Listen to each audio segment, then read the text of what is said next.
Welcome back guys, आप देख रहे हैं सक्सेस फ्रेम और मैं हूं संध्या। गाइस, आज जो कहानी सुनाने वाली हूं उससे ये पता चल जाएगा कि भगवान अपने बंदों के बारे में क्या सोचता है और वो कैसा है। तो आइए वीडियो को शुरू करते हैं। ये कहानी है हज़रत इब्राहिम अलैहिस्सलाम की। हज़रत इब्राहिम कभी अकेले खाना नहीं खाते थे, वह 2-4 मेहमानों को बुलाकर ही अपने साथ खाना खाते थे। एक दिन की बात है, उनके यहाँ कोई मेहमान नहीं आया था, तो वो अपनी पत्नी को बोले कि तुम खाना बनाओ और मैं मेहमान को लेकर आता हूँ। रास्ते में उन्हें एक 80 साल का बूढ़ा इंसान मिलता है, उसे अपने साथ ले आते हैं और पत्नी को कहते हैं कि भूख लगी है, अब खाना निकाल दो। दोनों का खाना निकल जाता है, दोनों खाने बैठते हैं। तभी हज़रत इब्राहिम अलैहिस्सलाम उस बूढ़े इंसान से कहते हैं कि ये खाना जो मैंने आपको दिया है, ईश्वर की कृपा से मैंने पाया है और आपको दिया है, तो उस अल्लाह को, इस ईश्वर को, इस भगवान को, निराकार गॉड को खाना खाने से पहले एक बार याद जरूर कीजिए, उसकी शुक्रिया अदा कीजिए। इस पर वो बूढ़ा इंसान कहता है कि नहीं, मैं आपके निराकार ईश्वर को नहीं मानता, उस गॉड को नहीं मानता, अल्लाह को नहीं मानता। मैं तो अपनी मूर्ति की पूजा करता हूँ और मैं उसे ही अपना भगवान मानता हूँ, तो अब मैं अपने भगवान के साथ गद्दारी नहीं कर सकता, मैं आपके भगवान का नाम नहीं ले सकता। इस पर हज़रत इब्राहिम कहते हैं कि ये खाना तो हमें ईश्वर ही दिया है, वो निराकार अल्लाह ही दिया है, अगर आप उसको नहीं मानते तो फिर ये खाना आप कैसे खा सकते हैं। ये सुनने के बाद वो बूढ़ा वहाँ से चल जाता है कि चाहे आप खाना खिलाओ या ना खिलाओ, मैं रोटी के लिए अपने मूर्ति वाले भगवान को के साथ गद्दारी नहीं करूँगा।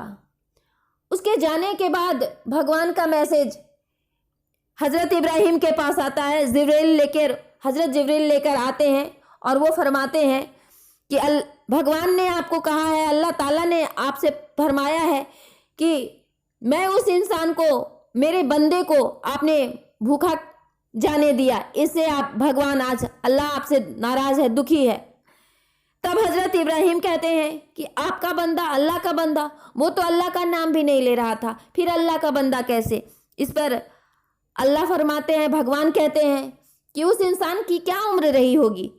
हज़रत इब्राहिम कहते हैं 80 साल। तब अल्लाह कहते हैं, भगवान निराकार ईश्वर गॉड कहते हैं कि 80 सालों से हम उसे रोजाना खाना दे रहे हैं, उनकी ज़रूरत को पूरी कर रहे हैं और आपसे एक दिन भी ना खिलाया गया। ये सुनने के बाद हज़रत इब्राहिम वहाँ से उठते हैं और उस इंसान की खोज में निकल जाते हैं।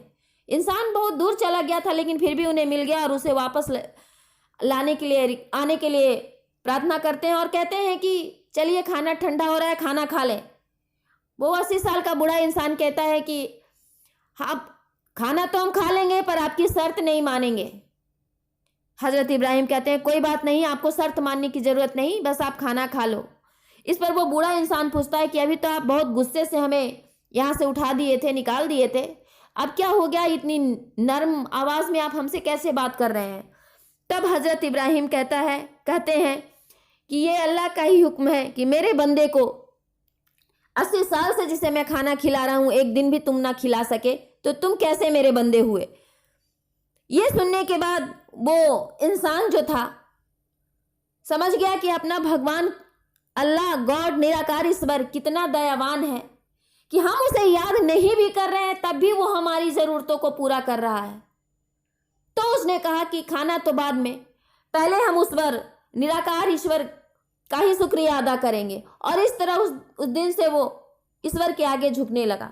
तो ये कहानी हम लोग को यही 2 सीख देती है। पहला तो ये कि आप चाहे ईश्वर को भूल जाएं, लेकिन वो नहीं भूलता, वो हमारे सभी कर्मों को याद रखता है और हमारे अच्छे कर्मों का अच्छा और बुरे कर्मों का बुरा सिला देते ही रहता है।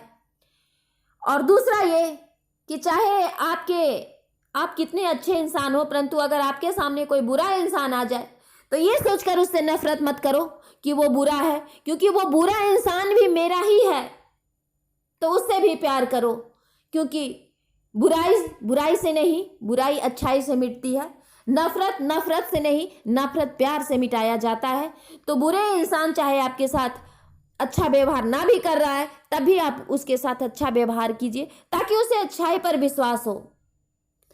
तो मेरा कहने का मतलब बस इतना ही है कि ईश्वर तो कहता है कि हम सजा तो उसी इंसान को देते हैं जो सिर्फ गुनहगार होता है, परंतु अपनी कृपा, अपनी रहमत तो अपने सभी बंदों पे हम करते हैं।